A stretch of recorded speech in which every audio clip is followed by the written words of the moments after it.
మంచిది. కొద్ది నిమిషాలు బైబిల్ గ్రంథంలో నుంచి ఒక 2 మాటలు మనము ధ్యానించుకుందాం. అందరూ బాగున్నారా అమ్మా? అందరూ బాగున్నారా? మంచిది. మరి దేవుడు మరొకసారి మనల్ని ప్రేమించి మంచి అవకాశం. 1 పేతురు రాసిన పత్రిక 5వ అధ్యాయం 6వ వచనం చదువు.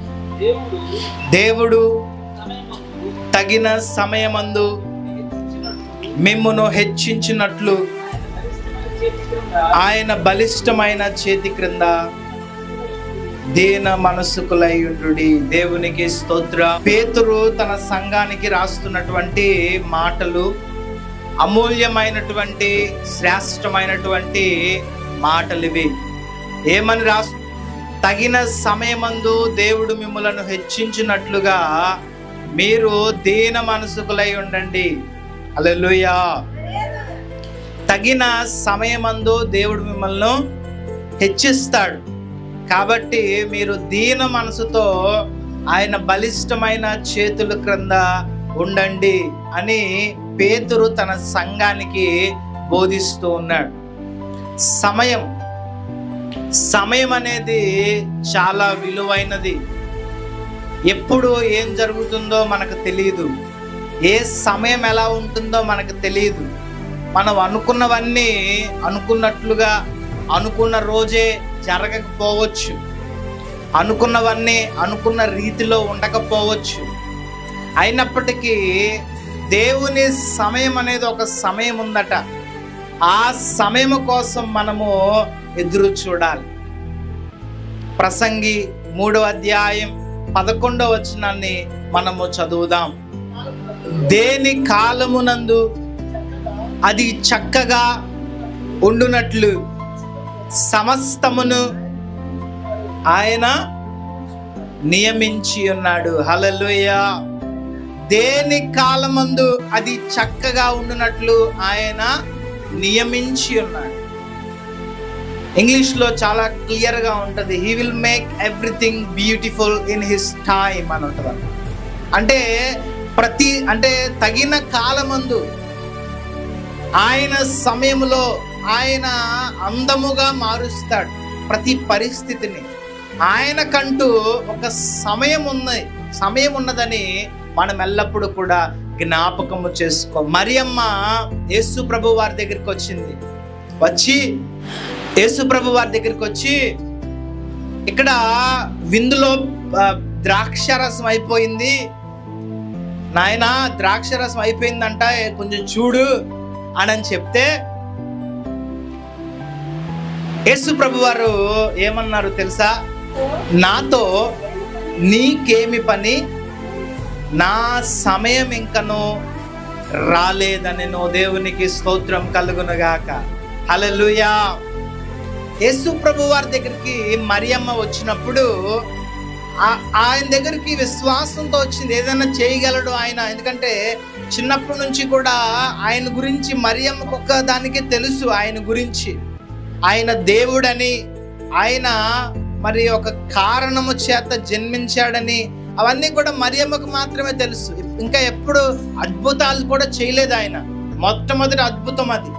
ఆ సమయంలో మరియమ్మ వచ్చి ఇలాగ అడిగినప్పుడు ఆయన చెప్పిన జవాబు ఏంటంటే, అమ్మా నా సమయం ఇంకా రాలేదు. కొంచెం సమయం అయిన తర్వాత యేసు ప్రభు వారు అక్కడ ఉన్న వారందరినీ కూడా పిలిచి, పనివారిని అందరినీ పిలిచి నీళ్ళతో ఆ యొక్క బాణలన్నిటినీ కూడా నింపించి మరి నీటిని ద్రాక్షారసముగా మార్చి మొట్టమొదటి అద్భుత కార్యమును దేవుడు అక్కడ చేయటం జరిగింది. హల్లెలూయా. దేవుని సమయం అనేది చాలా విలువైందండి. ఆయన సమయం కోసం మనము ఎదురు చూడాలి. ఆయన సమయం వచ్చినప్పుడు ఆయన కార్యములు మన ఎడల ఆయన జరిగిస్తాడు. ఆయన సమయము శ్రేష్టమైనది. అన్నీ కోల్పోవచ్చు, కానీ దేవుని సమయము కొరకు ఎవరైతే ఎదురు చూస్తారో, దేవుని కోసం ఎదురు చూచువారు నూతన బలం పొందుతారట. హల్లెలూయా. ఏంటండి? దేవుని కోసం ఎదురు చూచువారు నూతన బలం పొందుతారు. దేవుని సమయం కోసం ఎదురు చూచేవారు దేవుని కార్యాలు చూస్తారు, దేవుని శక్తిని చూస్తారు. యోబు ఎంత కాలం నుంచి ఎదురు చూస్తున్నాడో తెలుసా? దేవుని సమయం కోసం. అన్ని కోల్పోయాడు, సర్వస్వం కోల్పోయాడు, కానీ దేవుడు ఏదో చేస్తాడని ఎదురు చూస్తా ఉన్నాడు. అమ్మా వింటున్నారా? దేవుడు ఏదో చెయ్యక మానడు అని ఎదురు చూస్తూనే ఉన్నాడు యోబు. ఆయన సమయం రానే వచ్చింది. దేవుడు తన రోగమును తొలగించేశాడు, తన వ్యాధిని తొలగించేశాడు, తన సంపద తనకు తిరిగి ఇచ్చేశాడు. తన పోగొట్టుకున్నదంతా రెండంతలుగా దేవుడు తిరిగిచ్చాడు. ఆమేన్. హల్లెలూయా. దేవుని సమయం అలాంటిదండి. ఆయన సమయము చాలా విలువైనది. అయితే పేతురు ఏమంటున్నాడు ఇక్కడ? ఆయన బలిష్టమైన చేతుల క్రింద మీరు దీన మనసుతో ఉండండి, తగిన కాలమందు ఆయన మిమ్ములను హెచ్చించును. అంటే ఒక సమయం అనేది దేవుడు మన కోసము నియమించాడు. ఆ సమయం వచ్చినప్పుడు దేవుడు మనలను హెచ్చిస్తాడు. ఈ రోజు వరకు పరిస్థితి ఎలాగైనా ఉండవచ్చు, కానీ దేవుని సమయం కోసం గనక నువ్వు ఎదురు చూసినట్లయితే ప్రతి పరిస్థితిని కూడా దేవుడు మార్చివేస్తాడు. హల్లెలూయా, హల్లెలూయా. రక్తస్రావంతో బాధపడుతున్న స్త్రీ దేవుని కోసం ఎదురు చూస్తూ ఉంది. ఎప్పుడు నేను ఆయన చెంతకు వెళ్తాను అని చాలా చోట్ల తిరుగుతూ ఉంది. ఆయన గురించి విన్నప్పటి నుంచి ఆయన ముట్టుకోవడానికి చాలా సార్లు ప్రయత్నిస్తూ ఉంది. కానీ ఒకానొక సమయం వచ్చింది, జనాలు చుట్టూ గుమిగూడి ఉన్నారు, అయినప్పటికీ ధైర్యం చేసి ఆయన వస్త్రపు చెంగును ఇలా పట్టుకుంది. వెంటనే అంటే చాలా పరిస్థితులు ఆమెకు ఎన్నో చోట్ల తిరిగిందండి, ఎంతో ప్రయాసపడింది, ఎన్నో చేసింది, కానీ ఏమీ తనకున్న రోగాన్ని తగ్గించలేదు. కానీ దేవుని చెంతకు వచ్చి ఆ వస్త్రపు చెంగును పట్టుకోగానే వెంటనే స్వస్థత కలిగింది. ఆ సమయము కూడా దేవునికి ముందుగానే తెలుసు.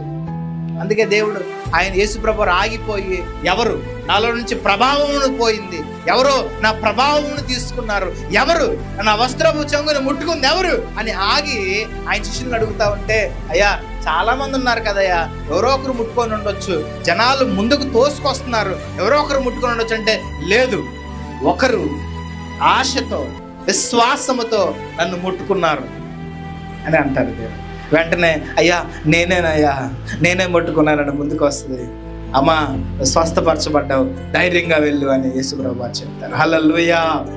ఎందుకు ఈ మాటలు నేను చెప్తున్నానంటే ఆయన సమయం విలువైనది, ఆయన సమయం శ్రేష్టమైనది. పేతురు అందుకే అంటున్నాడు, ఆయన సమయం కోసం మీరు ఎదురు చూడండి. ఇంకో మాట చెప్తున్నాడు, దీన మనసుతో ఉండండి అంటున్నాడు. ఏమంటున్నాడండి? ఆయన సమయం కోసం కనిపెట్టడం వేరు, ఆయన సమయం కోసం ఎదురు చూడటం వేరు, దీన మనసు కలిగి ఉండటం వేరు. దీన మనసుతో ఆయన సమయం కోసం ఎదురు చూడటం వేరు. దీన మనసు కలిగి ఉండటం అంటే ఒక ఉదాహరణ మీకు చెప్తాను. మనలను మనము తగ్గించుకొని దేవుని సన్నిధానంలో ఎదురు చూడటం. దేవుని వాక్యం చెప్తా ఉంది, తనను తాను తగ్గించుకొనివాడు చెప్పండి హెచ్చించబడతాడు, తనను తాను హెచ్చించుకొనివాడు తగ్గించబడతాడు. ఆయన సన్నిధిలో నువ్వు కనిపెట్టేటప్పుడు ఎలా ఉండాలంటే, నిన్ను నువ్వు తగ్గించుకొని నువ్వు కనిపెట్టాలట, దీన మనసు ధరించుకొని నువ్వు కనిపెట్టాలట. పేతురు అదే నేర్పిస్తున్నాడు తన సంఘానికి. ఆయన బలిష్టమైన చేతుల క్రిందకు నువ్వు రావాలి, నిన్ను నువ్వు తగ్గించుకోవాలి, ఆయన సమయం కోసం ఎదురు చూడాలి. అప్పుడే ఆయన నూతన బలము, నూతన శక్తి నీకు అనుగ్రహిస్తాడు. హల్లెలూయా. తగ్గించుకునే మనసు, తగ్గించుకునే స్వభావం ఎవరిలో ఉంటుందో వారు గొప్ప స్థితిలోనికి వెళ్తారని దేవుడు చెప్పాడు. భూమి మీద ఉన్న వారందరిలో ఎవరు తెలుసా? మిక్కిలి సాత్వికముగా చాలా తగ్గించుకున్న వారు ఎవరో తెలుసా?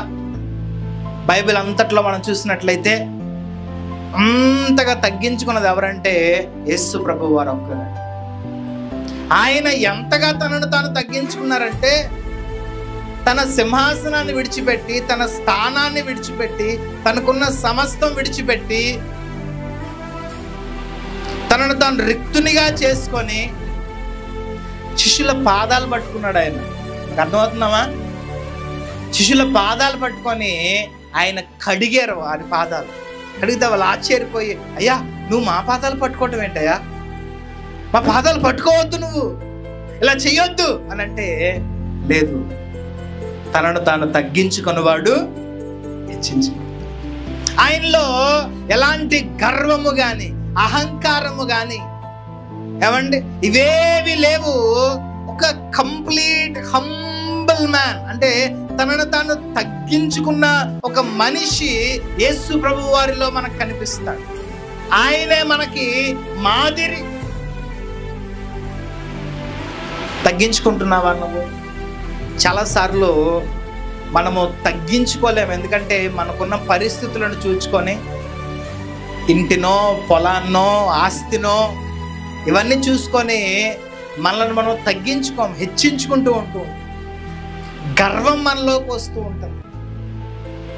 దేవుని కోసం ఎదురు చూడడం, ప్రతి ఒక్కరి మీద ఆధారపడటం అలవాటు చేసుకుంటూ ఉంటాం, మనుషులను చూస్తూ ఉంటాం. అప్పుడే మన జీవితంలో చెడు అనేది ప్రారంభం అవుతుంది, మోసపోవటం అనేది ప్రారంభం అవుతుంది. ఎందుకంటే మనుషులను నమ్ముకున్నట కంటే యెహోవాను ఆశ్రయించుట మేలు. ఎందుకంటే ఆయన మాట తప్పడానికి మానవుడు కాదు.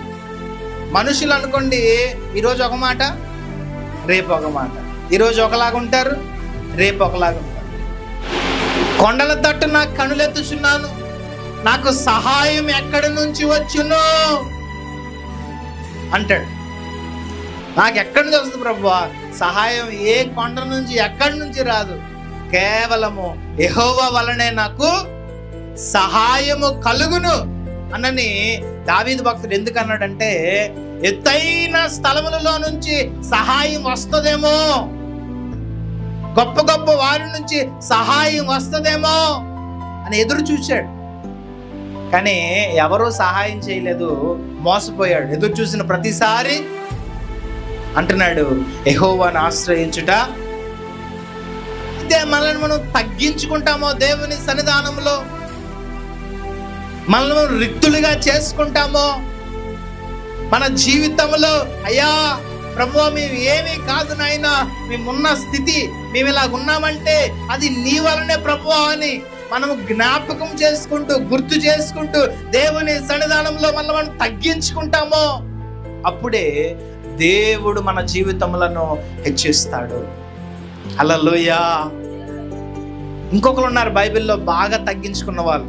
చూద్దాం, సంఖ్యాకాండం 12వ అధ్యాయం 3వ వచనం. ఈ మాట చూసుకొని మనం ముగించుకుందాం. ఆ మాట వినెను మోషే భూమి మీదనున్న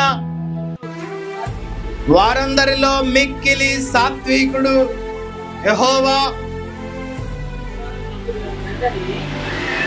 మీరు ముగ్గురు ప్రత్యక్షపు గుడారంలోనికి రండని మోషే అహరోనులు మిర్యాములకు ఆజ్ఞ ఇచ్చెను. ఆ ముగ్గురు రాగా యెహోవా మేఘ స్తంభములో దిగి ప్రత్యక్షపు గుడారం యొక్క ద్వారమును నిలిచి, అయ్యా వింటున్నారా? అహరోనును వారిద్దరూ రాగా మీలో ప్రవక్త యెహోవా నాకు నేను దర్శనమిచ్చి అతడు నన్ను తెలుసుకున్నట్లు త్వరలో అతనితో మాట్లాడుదును. మీలో ప్రవక్త ఉన్నట్లయితే వారితో నేను దర్శనము ద్వారా మాట్లాడతాను. నా సేవకుడైన మోషే అట్టివాడు కాడు, అతడు నా ఇల్లంతటిలో నమ్మకమైన వాడు. నేను గోడ భాషలతో కాదు, దర్శనమిచ్చి ముఖాముఖిగా మాట్లాడతాను. దేవునికి స్తోత్రం. గట్టిగా చెప్తాం హల్లెలూయా, హల్లెలూయా. మిరియాము అహరోను అన్న అక్క వీళ్ళిద్దరూ కూడా మోషే ఎదుగుదల చూసినప్పుడు వారికి అసూయ కలిగింది. మోషే మీద కలిగి ఆ ఇశ్రాయేలీయులు అందరితో మోషేతోనే మాట్లాడతాడా దేవుడు, మాతో మాట్లాడ్డా, మా ద్వారా మాట్లాడ్డా అని చెప్పి తిరుగుబాటు చేస్తారు. ఆ సమయంలో దేవుడు మోషేను దూషించినందుకు వారిరువురితో మాట్లాడుతూ ఉన్నాడు. మోషే గురించి మీరేమనుకుంటున్నారు? మోషేతో నేను కలలతో మాట్లాడినట్లు, దర్శనాలతో మాట్లాడినట్లు ఇలా మాట్లాడను. మోషేతో నేను ముఖాముఖిగా మాట్లాడతాను. ఎవరితోనైనా, ఏ ప్రవక్తతోనైనా నేను కళతో మాట్లాడతాను, కళల్లో మాట్లాడతాను, దర్శనాల్లో మాట్లాడతాను, గూఢ భావాలతో మాట్లాడతాను. కానీ మోషేతో మాత్రం నేను ముఖాముఖిగా ఎందుకు? మోషేకి ధనం ఉందనా? మోషే ఆస్తిపరుడనా? ధనవంతుడనా? చదువుకున్నవాడనా? కాదు కాదు కాదు. మోషే మిక్కిలి సాత్వికుడని. హల్లెలూయా. సాత్వికం అంటే దీన మనసు, తగ్గించుకునే స్వభావం. తనను తాను తగ్గించుకోవటం ఎవరైతే నేర్చుకుంటారో దేవుని సన్నిధానంలో, ఎవరైతే దేవుని సన్నిధిలో వారిని వారు తగ్గించుకునే మనసు కలిగి ఉంటారో వారు హెచ్చింపబడతానే ఉంటారు. వారిని దేవుడు ఘనపరుస్తానే ఉంటాడు. ఎవరైతే వారిని వారు హెచ్చించుకుంటూ ఉంటారో, మేం గొప్ప, మాకు అవి ఉన్నాయి, మాకు ఇవి ఉన్నాయి, మేము ఇలాగా, మాకు దేవునితో పని లేదు, మాకు దేవుడు అక్కర్లేదు, నాకు ఇంత ఉంది కదా, ఇన్ని ఉన్నాయి కదా, ఇంతమంది బలం ఉంది కదా, బలగం ఉంది కదా, ఇంతమంది జనాలు నాకు తోడుగా ఉన్నారు కదా, నాకేం అక్కర్లేదులే అని గర్విస్తారు. చూడండి, వారు ఎంత మాత్రము కూడా దేవుని చేత హెచ్చింపబడరు. నువ్వు తగ్గించుకున్నట్లయితే దేవుడు నిన్ను హెచ్చిస్తాడు. ఎలా ఉండాలంటే మన ప్రార్థన కూడా తగ్గించుకునే ప్రార్థనగా ఉండాలి, హెచ్చించే ప్రార్థనగా ఉండకూడదు. మన మాటలు కూడా తగ్గించి ఉండే మాటలుగా ఉండాలి. దేవుని సన్నిధిలో హెచ్చించుకునే మాటలుగా. ఒక ఇద్దరు ప్రార్థన చేస్తున్నారట, ఈ మాట చెప్పి ముగిస్తాను. ఒక ఇద్దరు ప్రార్థన చేస్తున్నారట. ఒక ఆయన పరిసేయుడు, ఒక ఆయన సుంకరి. సుంకరి అంటే వాళ్ళ దృష్టిలో పాపి అని అర్థం అన్నమాట, అంటే మోసాలు చేసేవాళ్ళు అని. పరిసేయుడు అంటే ఒక వాక్యాన్ని బోధించే ఒక పాస్టర్ గారితో సమానం చెప్పాలంటే. ఇద్దరు ప్రార్థన చేస్తున్నారట. అమ్మ వింటున్నారా? ఇద్దరు ప్రార్థన చేస్తున్నారు. ఒక ఆయనేమో పరిసేయుడు ప్రార్థన చేస్తున్నాడట, అయ్యా ప్రభువా, నేను క్లియర్గా ఉన్నాను ప్రభువా, నేను పరిశుద్ధంగా ఉన్నాను నాయన, ధర్మశాస్త్రం పాటిస్తున్నాను, నేను దశమ భాగం తీస్తున్నాను, అన్నీ చేస్తున్నానయ్యా, నేను పరిశుద్ధంగా ఉన్నాను ప్రభువా, నేను బాగున్నానయ్యా, నేను దినముకు 3 సార్లు ప్రార్థన చేస్తున్నాను అని గొప్పగా ప్రార్థన చేస్తున్నాడు పరిసేయుడు. అయితే సుంకరి ఒక పాపి కదా, ఒక పాపాత్ముడు కాబట్టి అసలు దేవుని సన్నిధిలో తలెత్తడానికి కూడా మనసు రావట్లేదట. దేవుని సన్నిధిలో తలదించుకొని, అయ్యా నాకు అసలు నీ సన్నిధిలో తలెత్తడానికి కూడా మనసు రావట్లేదు ప్రభువా, నేను పాపాత్ముడినయ్యా, ఎన్నో పాపాలు చేశానయ్యా, ఎన్నో తప్పులు చేశానయ్యా అని గుండెలు బాదుకొని నోట్లో నుంచి మాటలు రాక ఏడుస్తున్నాడు. ఏడుస్తుంటే యేసయ్య ఆ ఉపమానం చెప్తూ, వీరిద్దరిలో ఎవరి ప్రార్థన దేవుడు ఆలకించాడంటే అందరూ పరిసేయుడు అని. అయితే దేవుడు అన్నాడు ఇక్కడ, సుంకరి ప్రార్థన నిశ్చయముగా దేవుడు ఆలకించి ఉన్నాడు. హల్లెలూయా.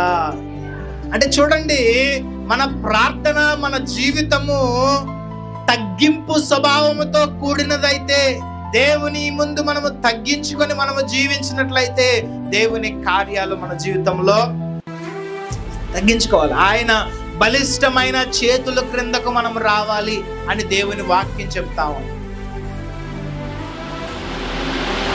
నువ్వు తగ్గలేదనుకోమా, తగ్గించుకోలేదనుకో, ఆయన హస్తముల క్రిందకు నువ్వు పట్టవు. ఎంత తగ్గించుకోవాలి తెలుసా? ఆయన చెయ్యి ఎక్కడ ఉంది, నువ్వు ఎక్కడ ఉన్నావు. నీ గర్వం, నీ అహంకారం, నీ యొక్క దొంగ బుద్ధి, ఇవన్నీ ఎక్కడున్నాయి? ఇక్కడ ఉన్నాయి. ఎంత నువ్వు నీ అహంకారం, గర్వం అంతా తగ్గించుకొని ఎక్కడికి రావాలి నువ్వు? ఇదిగో ఈ చెయ్యి ఎక్కడైతే ఉందో ఆయన హస్తం క్రిందకు వచ్చేటట్లుగా నిన్ను నువ్వు చూసుకో. అది పేతురు బోధిస్తున్నాడు. ఆయన బలిష్టమైన చేతుల క్రిందకు మిమ్మల్ని మీరు తగ్గించుకొని దీన మనసు ధరించుకొని ఆయన హస్తాల క్రిందకు మీరు రండి. తగిన సమయమందు ఆయన మిమ్మల్ని హెచ్చిస్తాడు. హల్లెలూయా, హల్లెలూయా.